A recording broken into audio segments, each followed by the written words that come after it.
Bapak, Ibu, dan saudara sekalian yang dikasihi oleh Tuhan, topik firman Tuhan yang akan saya sampaikan adalah gereja yang dewasa.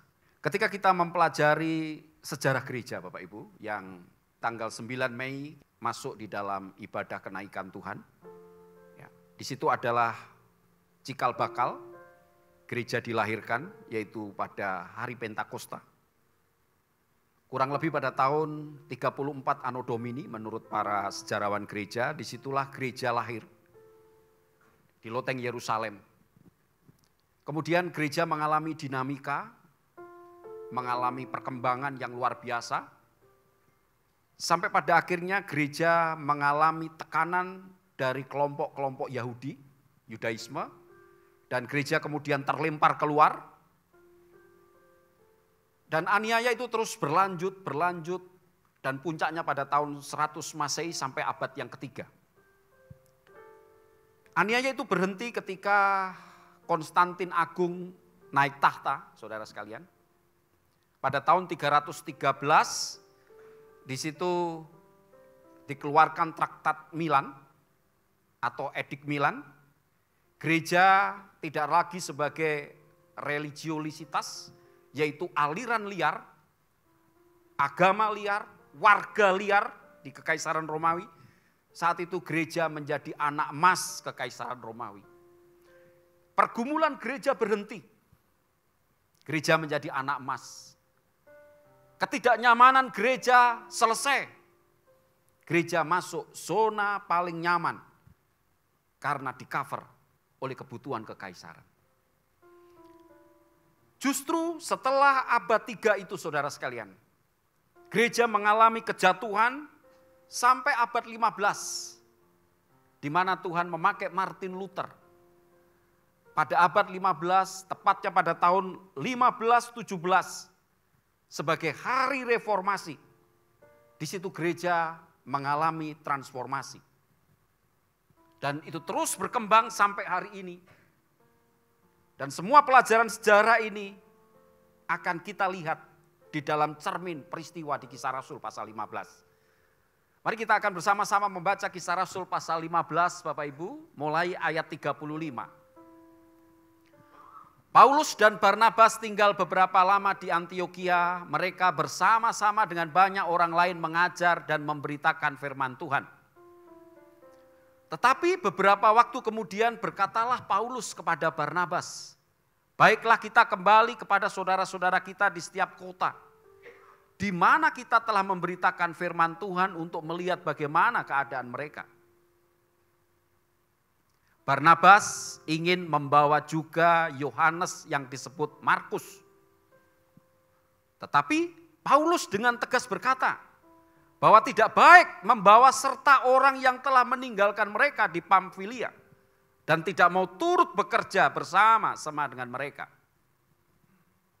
Hal itu menimbulkan perselisihan yang tajam, sehingga mereka berpisah dan Barnabas membawa Markus juga sertanya berlayar ke Siprus.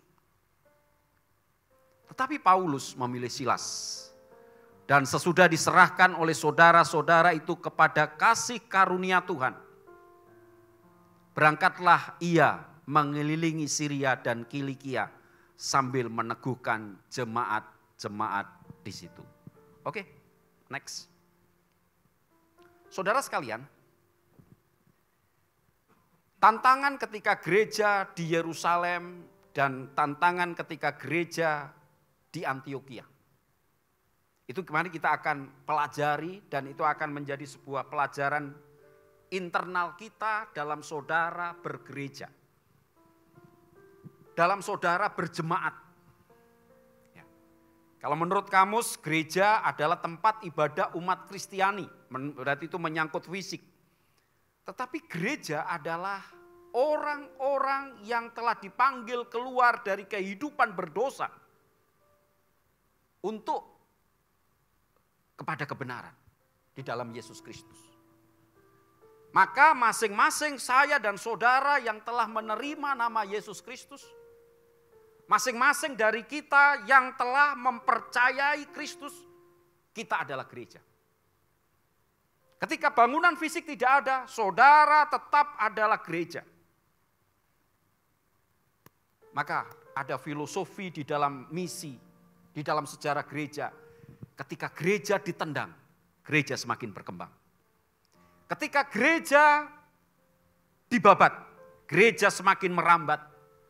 Ketika gereja dibakar, api pelayanan semakin membara. Beri tepuk tangan untuk Tuhan. Karena saudara sekalian, darah martir adalah pupuk bagi pertumbuhan gereja. Itulah ungkapan sejarah gereja. Kita akan kembali ke sini saudara sekalian. Kita harus tahu kekuatan penghancur gereja. Ini saya ngambil ilustrasi gambar di Sri Lanka ya, gereja di Sri Lanka yang mengalami teror. Kita bersyukur Indonesia pernah berada di fase-fase gelap di mana kita terteror. Tapi lambat laun hidup berbangsa dan bernegara kita itu mengalami pencerdasan. Sehingga nilai kebarbaran, barbar itu semakin meredup, semakin terdegradasi. Kemudian tumbuh semangat toleransi saling menghargai sesuai dengan perkembangan sumber daya manusia kebangsaan kita itu semakin berkembang. Sehingga kita melihat perbedaan sebagai sebuah kekayaan. Mari kita bersyukur atas kemajuan peradaban Indonesia. Beri tepuk tangan. Dan itu dari Tuhan. Nah ini kekuatan penghancur gereja saudara. Ajaran sesat, bidat. Sekarang lagi panas nih. Apa itu? Kristen progresif. Itu casingnya saja. Sebenarnya itu adalah Kristen kontemporer. Ya. Yang mulai menyamakan hal-hal yang sebenarnya itu sebagai sebuah keunikan. Nilai ortodoksi itu menjadi sebuah nilai yang tidak ortodoksi lagi. Yang kedua adalah penganiayaan, persekusi. Terbukti aniaya tidak pernah bisa menghancurkan gereja. Gereja semakin berkembang. Tahun 95, saudara sekalian, ada beberapa gereja di Surabaya yang dihancurkan, dibakar. Dan puncaknya pada bulan Oktober, 25 gereja di Tapal Kuda, di Situbondo, Asem Bagus, Panarukan. Tapi justru melalui peristiwa itu kita mendengar dan kita menyaksikan bagaimana gereja-gereja di Tapal Kuda mengalami perkembangan. Dan ketika kita mendengar di mana di situ ada gereja dianiaya, ada orang Kristen dipersekusi, disitulah akan tumbuh benih-benih Injil baru. Yang ketiga adalah perselisihan, perpecahan. Gereja baru lahir mengalami perselisihan. Sehingga muncullah konsili pertama di Yerusalem. Para rasul beda pendapat dalam hal makanan. Para rasul berbeda pendapat di dalam hal-hal yang bersifat sunat. Sampai Paulus di kitab Galatia harus menegur Petrus tentang hal itu. Dan saudara sekalian, jemaat itu seharusnya menjadi penolong untuk para pemimpin saling bergandeng tangan. Tapi di kitab Korintus, di situ ada faksi-faksi Apolos, faksi Kefas, faksi Paulus. Ya. Apolos adalah seorang pemikir intelektual Kristen yang luar biasa yang ditaruh di tengah jemaat. Dia lulusan Alexandria, pemikirannya luar biasa. Petrus punya nama Kefas. Dia adalah soko guru jemaat Yerusalem. Dia adalah murid Yesus yang langsung. Dia menjadi idola orang-orang tua, orang-orang senior di gereja Korintus. Tetapi ada kelompok yang sangat menyukai Paulus. Karena pemikiran-pemikiran yang terkolaborasi begitu memperkaya jemaat. Maka kemudian gereja yang masih muda ini ada fraksi-fraksi. Dan kemudian menjadikan gereja Korintus sebagai gereja yang rawan mengalami kerusakan. Dan Paulus menulis keprihatinannya itu di dalam 1 Korintus pasal 1 ayat 10 sampai pasal 3 ayat 23. Paulus berkata, kami semua ini adalah kawan sekerja Allah. Jemaat itu pintar mengadu domba pemimpin. Dari mana bisa mengadu domba? Memfavoritkan. Wah, kalau Om Petrus itu lewat saja Om. Kita ingin berlutut. Yang namanya hamba Tuhan itu Apolos. Itu kalau khotbahnya padat, singkat, berisi. Oh Petrus kalau khotbah puter-puter ke sana kemari.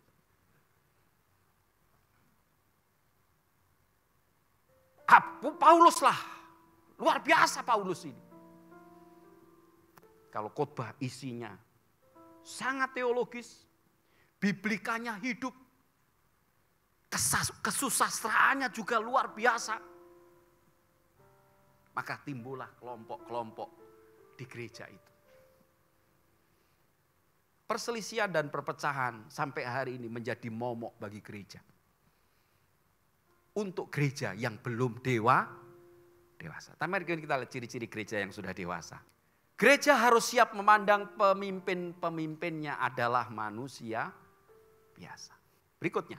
Nah, apa itu virus Nazaret, saudara? Virus Nazaret adalah yaitu mudahnya orang-orang dalam organisasi gereja kecewa dengan pemimpin-pemimpin mereka karena memandang pemimpinnya sebagai manusia super. Manusia yang apa saudara? Harus tidak boleh salah dan melemah. Ketika saya menyaksikan seorang gembala dilantik.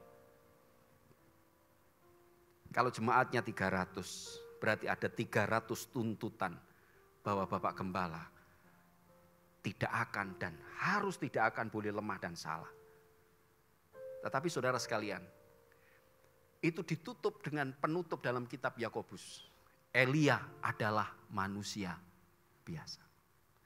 Homoiopates ini dalam literatur PB cuma muncul 2 kali. Yang pertama di dalam Yakobus pasal 5. Dan ketika peristiwa di Listra, Paulus bersama Barnabas melakukan keajaiban dalam pelayanannya. Orang-orang yang mendengar, menyebarkan, memviralkan, dewa-dewa telah turun. Paulus dijuluki Hermes karena dia kalau ngomong enak. Kalau ngomong sistematik, kalau ngomong kata-katanya penuh dengan bobot, sekalipun mungkin badannya tidak berbobot. Dan Barnabas disebut Zeus. Dan di situ hampir tidak bisa dibendung orang-orang berbondong-bondong membawa persembahan korban. Dan Paulus melompat bersama Barnabas, menyobek bajunya. Kami hanyalah homoiopates. Kami hanyalah manusia biasa. Saudara, dalam pelayanan hamba-hamba Allah ini, di pikiran jemaat, mereka adalah level setengah dewa. Mereka berada di level manusia sudah tidak biasa. Tetapi deklarasi Alkitab tetap sama. Para pemimpin kita harus kita terima sebagai manusia biasa. Gereja yang dewasa, jemaat yang dewasa adalah jemaat yang memandang pemimpinnya tetap manusia biasa. Suatu ketika Bapak Ibu saya dalam pelayanan, ada sekitar 4 diaken satu gereja di satu kota, janji, Om boleh nanti ketemu. Oh iya ya, silakan jam kemudian ya. Karena supaya tidak didengar istri saya dibajak begitu kan, dibawa keluar. Kemudian di satu tempat yang hening dan senyap, di situ saya diajak berdiskusi. Yang intinya mereka ingin keluar dari gereja itu. Saya tahu pergumulan gembalanya, sehingga mereka ingin keluar. Kemudian saya kasih ilustrasi singkat. Ketika kamu punya pergumulan, ketika kamu punya kelemahan, gembalamu hadir. Mendukung kamu dalam doa. Bahkan pulang dia berpuasa. Dia tidak memberitahu kamu bahwa gembalamu berpuasa. Sekarang pertanyaannya, gembalamu ada pergumulan. Dia berada di titik terlemah. Dia berada di jurang yang dalam. Saya mau tanya balik ke kamu.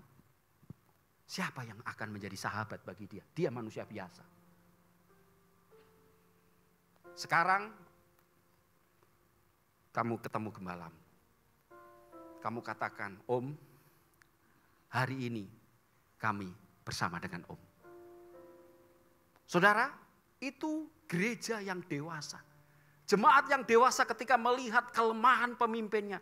Dia akan seperti Yesus. Aku berdoa untuk engkau Simon. Amin. Saudara, ketika saudara bergereja, berjemaat di tempat ini, saudara suatu ketika akan Tuhan izinkan saudara melihat kelemahan pemimpin saudara. Dan ketika saudara dewasa, saudara tidak akan banyak cincong. Saudara akan ada di altar Tuhan. Aku berdoa untuk Om Antonius. Saya berdoa untuk Om Jonathan. Saya berdoa untuk Om Yusuf. Kiranya kasih setia Tuhan menjadi perisai dan pagar tembok. Kiranya engkau menolong, engkau menopang. Sehingga hamba-hambamu boleh bangkit kembali dalam pelayanan. Itu gereja yang dewasa. Beri tepuk tangan untuk Tuhan. Tapi faktanya saudara, ada pergumulan sedikit. Ya. Tapi itu tidak ada di sini. Tetapi ada di mana? Ada di sana, sini. Sama juga ketika melihat kelemahan suami juga begitu. Kelemahan istri juga begitu. Kelemahan papa mama kita kemudian juga, aduh payah ini papa mama. Tapi hari ini gereja yang dewasa adalah ketika dia melihat kelemahan. Iya papa mamaku orang manusia biasa.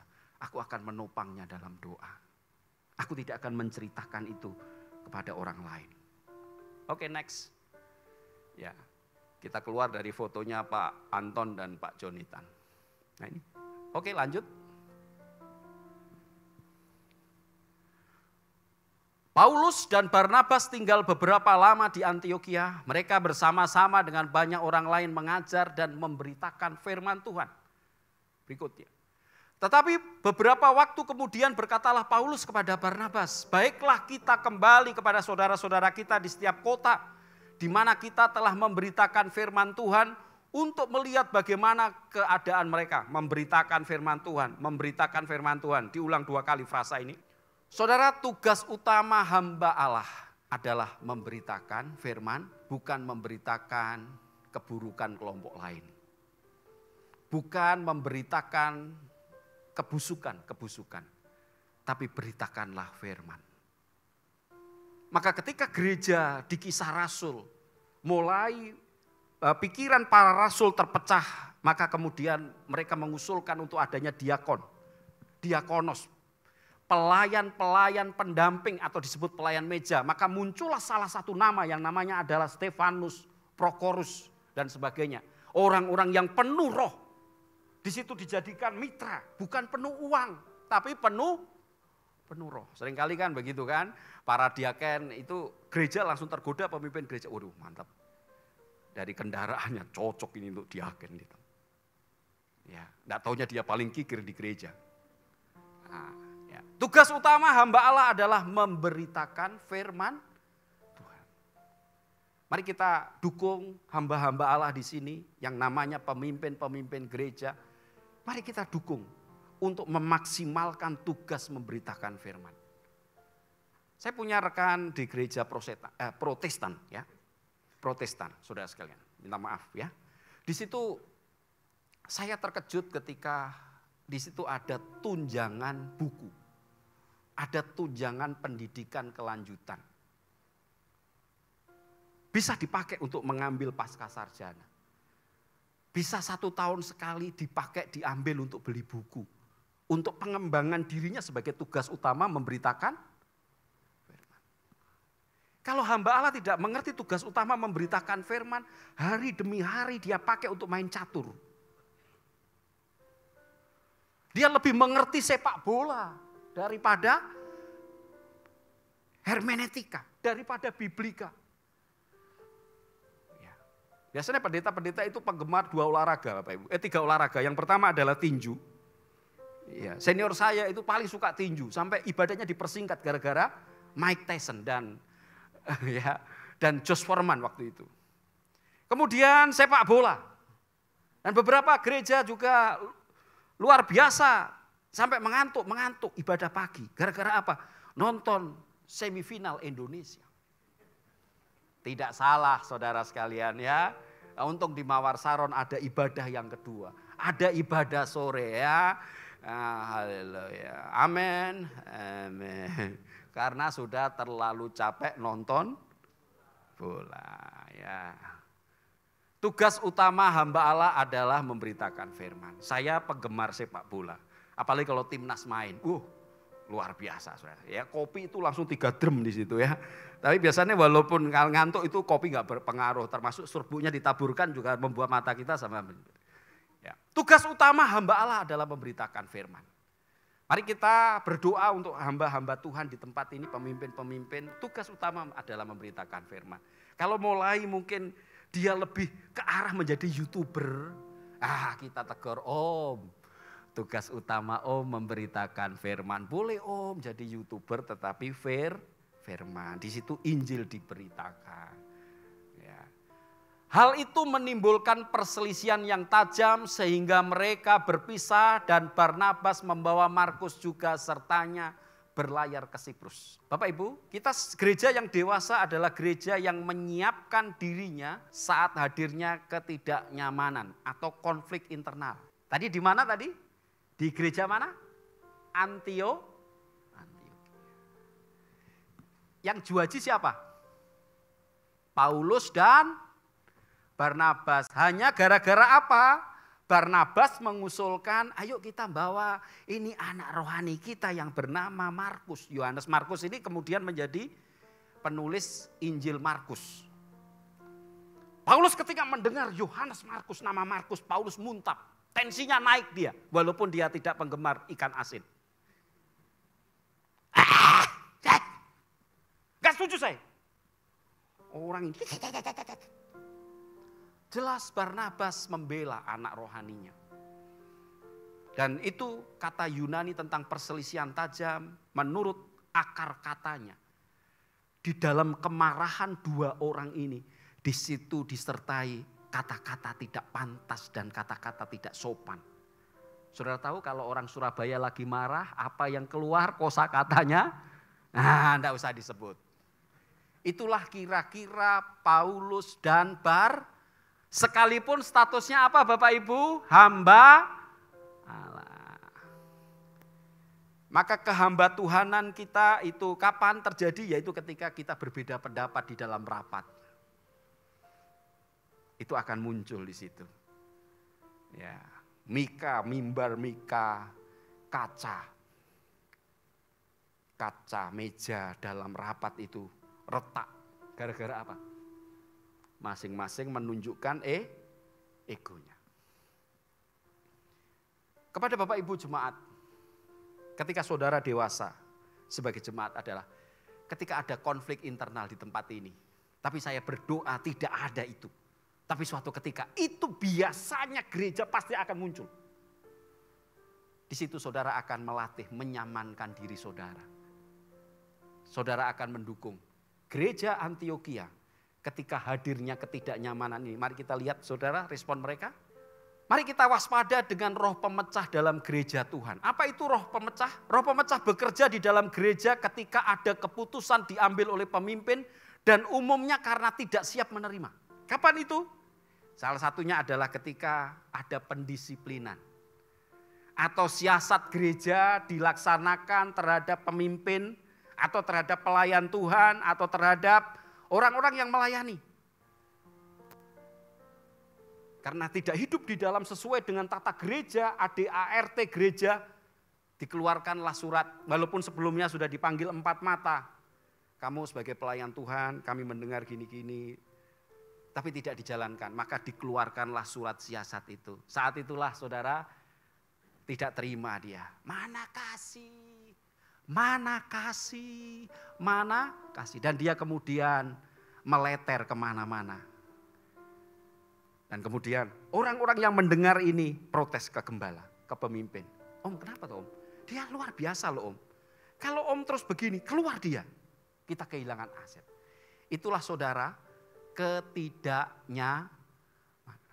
tapi gereja yang dewasa ketika pemimpinnya mengambil keputusan apapun, dia akan siap. Dia akan belajar menundukkan diri. Dan menundukkan diri tidak selalu nyaman, saudara. Yesus menundukkan diri, taat sampai mati. Taat di perjanjian lama akan membawa diberkati. Tapi di dalam Filipi, taat membawa dia bukan kepada berkat. Tapi ketaatannya dia justru membawa dia kepada kematian. Itulah ironisnya kenosis. Itulah ironisnya penghambaan diri kita di hadapan Tuhan. Ketika kita menerima otoritas itu. Waspada dengan roh pemecah di dalam gereja. Dia manusia. Tapi dia memprovokasi ketika ada keputusan-keputusan diambil. Ya, dia tidak bisa menundukkan diri. Walaupun dia tidak sepakat, tapi ketika itu karena pemimpin yang mengambil keputusan, baik Om, baik Pak Gembala, baik Pak Pemimpin. Kita memang secara normal menghendaki semua operasional gereja, organisasi gereja berlangsung kondusif. Namun hal-hal kecil pun bisa menjadi pemicu kegaduhan, bahkan perselisihan tajam. Dan pada akhirnya kita merasa tidak nyaman. Tetapi gereja yang dewasa harus bersikap dengan dewasa dalam meresponnya.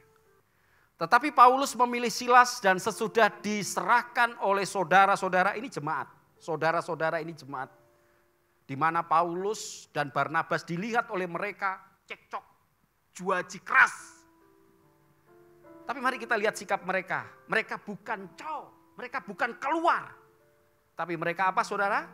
Menyerahkan kepada kasih karunia Tuhan. Gereja dipimpin oleh Yesus Kristus yang penuh kasih karunia. Gereja yang dewasa ketika melihat kelemahan di dalam gerejanya, dia tahu ada tangan yang tidak terlihat yang menopang dengan kasih karunia-Nya. Tetapi jawab Tuhan, kepadaku cukuplah kasih karuniaku bagimu, sebab justru dalam kelemahanlah kuasaku menjadi sempurna. Sebab itu terlebih suka aku bermegah atas kelemahanku, supaya kuasa Kristus turun menaungi aku. Di masa-masa paling kelam dan menakutkan gerejanya, kita selalu disadarkan adanya kasih karunia. Yang sangat dapat diandalkan dan cahayanya paling terang di situasi tergelap dalam lintasan sejarah gereja. Mungkin hari ini juga Bapak Ibu jangan tengok dulu gereja. Mungkin itu adalah di hidup kita, di bisnis kita, di keluarga kita, di rumah tangga kita. Mungkin ketika Bapak Ibu hari ini mendengar firman, Bapak Ibu bisnis kita, pribadi kita, rumah tangga kita, keluarga kita sedang masuk di dalam lorong kegelapan. Tapi mari kita berserah kepada tangan kasih karunia Tuhan. Dia telah menolong gereja Antiokhia keluar dari masa-masa sulitnya. Ada lagu pujian yang cukup lama begini Bapak Ibu. Aku berserah. Aku berserah pada Yesus Juru Selamat. Aku berserah. Kristen kanak-kanak ketika tidak mengerti bahwa di atas kita, di atas pemimpin gereja ada pemimpin yang penuh kasih karunia. Nyanyinya pasti begini. Aku tak sanggup lagi menerima semua ini. Tapi ketika kita mengerti kasih karunia Tuhan. Aku berserah. Aku berserah pada Yesus Juru Selamat. Aku berserah. Saya sungkan kalau nyanyi di tengah orang GMS. Karena ngigonya saja ada nadanya. Ya tadi WL sama singer saya lihat mantap sekali. Picah-picah suara. Tuhan Yesus memberkati. Kiranya saudara menjadi gereja yang dewasa.